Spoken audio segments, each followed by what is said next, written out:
ნაციონალურ მოძრაობაში დაპირისპირება გრძელდება. სააკაშვილი ციხიდან წერს, რომ ნანუკა ჟორჟოლიანის პარტიაში მისვლა თინა ბოკუჩავამ ზედმეტად მტკივნეულად მიიღო. მე მაქვს პრეტენზია ამ პარტიის ლიდერობაზე, აცხადებს ექს-პრეზიდენტი.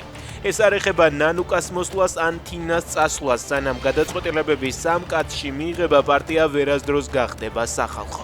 ასე უპასუხა სააკაშვილს წითლიძემ. მოსამართლე გიორგი გელაშვილს 4 ოქტომბრის გადაწყვეტილების გამოცხადებისას ზია დარახველიძისთვის განაჩენი შეეშალა, მას 3 წლის ნაცვლად 5 წლიანი პატიმრობა მიესაჯა. დარახველიძის ადგილსამყოფელი პროკურატურამ ამ დრომდე ვერ შეიტყო, მასზე ქვეყნის მასშტაბით ძებნაა გამოცხადებული. 4 ოქტომბრის საქმეზე დღევანდელი განაჩენის შემდეგ რუსთაველზე დღეს 20 საათზე აქცია ჩაინიშნა. სიჩქარის გადაჭარბებისთვის 1 მაისს გაზრდილი ჯარიმები ამჯერად მცირდება. 40-50 კმ/სთ-მდე სიჩქარის გადაჭარბება 300 ლარის ნაცვლად 100 ლარი გახდება. 15 კმ/სთ-ზე მეტი, მაგრამ არა უმეტეს 30 კმ/სთ სიჩქარის გადაჭარბებისთვის კი სანქცია 100 ლარის ნაცვლად 50 ლარით განისაზღვრება. 50 კმ/სთ-ზე მეტი სიჩქარით გადაჭარბებისთვის შენარჩუნდება 300 ლარიანი ჯარიმა.